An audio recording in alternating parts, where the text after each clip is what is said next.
spesial record buat lo, Rizky.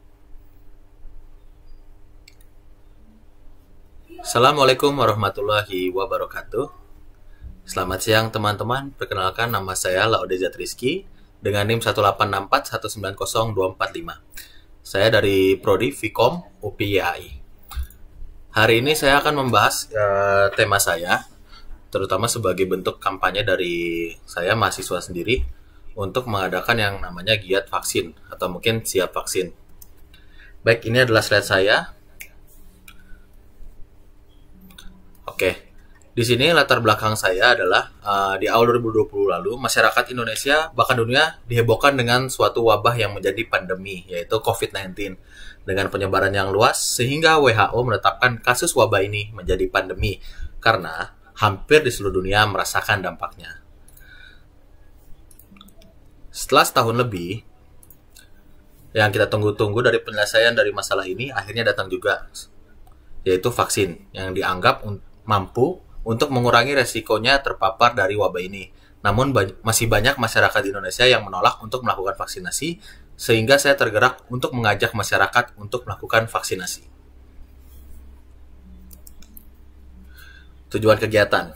Tujuan kegiatan saya di sini adalah mengajak masyarakat untuk berpartisipasi dalam kegiatan vaksinasi massal dan edukasi kepada masyarakat terkait penggunaan dan peruntukan vaksin hingga dampaknya. Oke, berikut adalah pembahasannya. Tingkat keinginan masyarakat yang masih kurang menjadi pekerjaan rumit dari segi pemerintah. Umumnya masyarakat masih kurang percaya terhadap efektifnya vaksin yang digunakan, apalagi dengan rumor efek samping yang begitu terasa setelah proses vaksinasi. Oke, kita akan lihat video berikut ini terkait penjelasan dari vaksinasi.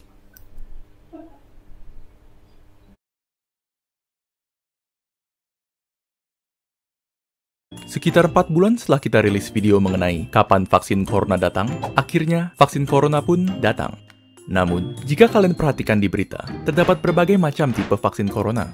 Lantas, apa perbedaan antara vaksin-vaksin ini? Apakah ada yang lebih manjur dari yang lain? Atau apakah semuanya sama saja?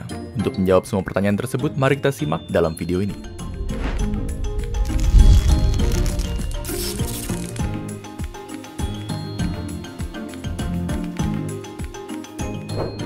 Untuk video ini, kami akan membahas 5 vaksin corona yang berbeda, yaitu vaksin dari Pfizer-BioNTech, Moderna, AstraZeneca Oxford, Sputnik V, dan tentunya yang pertama masuk ke Indonesia, Sinovac. Terdapat sejumlah perbedaan antara vaksin-vaksin corona ini. Perbedaan terbesar di antaranya adalah perbedaan berdasarkan cara kerjanya. Maka, untuk video ini, perbedaan itulah yang akan kita bahas.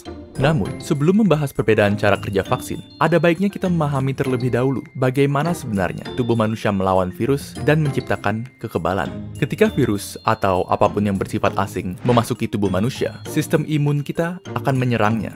Namun, proses sistem imun menghabisi virus memerlukan waktu yang lama.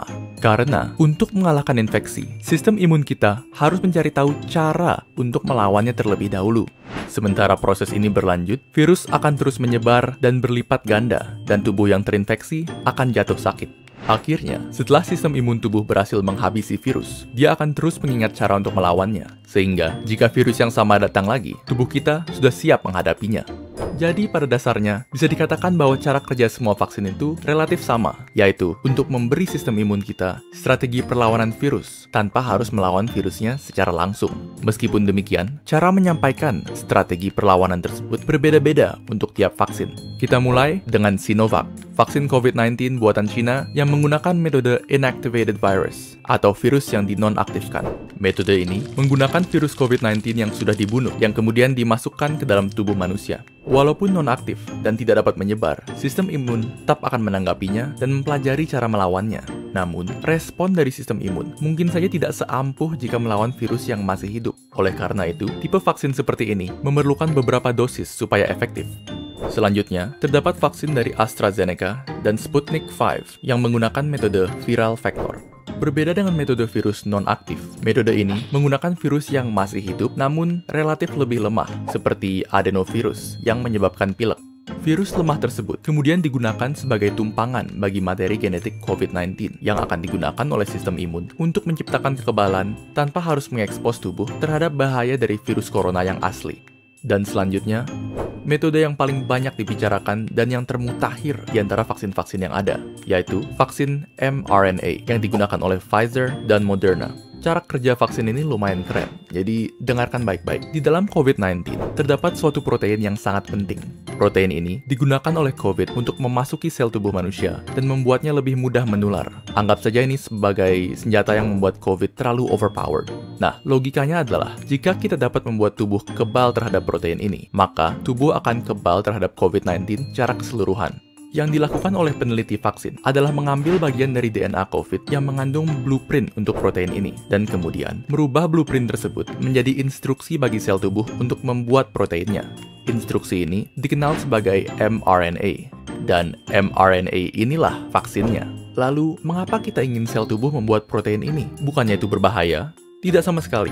mRNA ini aman karena hanya mengandung instruksi untuk membuat protein itu saja dan tidak mengandung virus corona sepenuhnya. Jadi bisa dianggap seperti senjata tanpa tuan. Setelah mRNA masuk ke dalam tubuh, sel tubuh akan memulai membuat protein ini yang kemudian akan ditanggapi oleh sistem imun. Setelah sistem imun berhasil menghancurkan protein ini, dia akan tetap ingat cara melawannya sehingga membuat dirimu kebal terhadap COVID-19.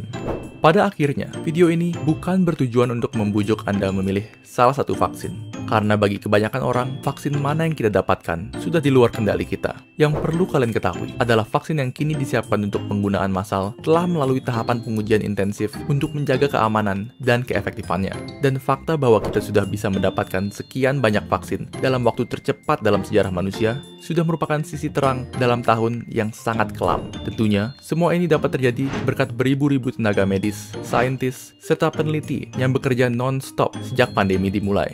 Dan kini, sisanya di tangan kalian. Sekian untuk video kali ini. Jika kalian dapat memilih vaksin merek apa yang kalian gunakan, tulis pilihan kalian serta alasannya di kolom komentar di bawah. Dan jangan lupa untuk like, share, dan subscribe ke Neuron supaya kalian tidak ketinggalan video-video baru kami. Jika ada topik yang kalian ingin kami bahas, kalian bisa tulis itu juga di kolom komentar. Semua link untuk sumber yang kami gunakan dalam video ini dapat kalian lihat di kolom deskripsi. Terima kasih telah menonton, dan sampai jumpa di video berikutnya.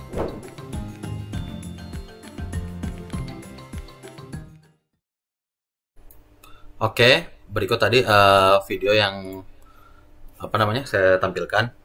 Sebenarnya balik kembali ke slide saya lagi. Di sini itu kita ingin meningkatkan keinginan masyarakat untuk vaksinasi. Padahal bila kita ketahui vaksin ini menjadi solusi utama dan menjadi benteng pertahanan agar terhindar dari paparan COVID-19 dengan berupa keuntungan, yaitu mencegah terjadinya gejala yang berat, membentuk kekebalan pada tubuh, dan perlindungan untuk masyarakat yang sudah pulih. Nah, di sini tidak hanya mungkin dari pemerintah, kita harus membangun sendiri ajakan dari diri sendiri atau kelompok untuk vaksinasi. Diri sendiri memang harus aktif mengajak rekan terdekat, bahkan sampai masyarakat luas untuk melaksanakan vaksinasi dan menyebarkan pengertian yang mendalam sesuai dengan manfaat hingga efek samping agar masyarakat bisa terpengaruh untuk melaksanakannya. Oke, terima kasih dari saya. Jangan lupa untuk vaksin terus. Saya sudah divaksin. Terima kasih, sehat selalu. Wassalamualaikum warahmatullahi wabarakatuh.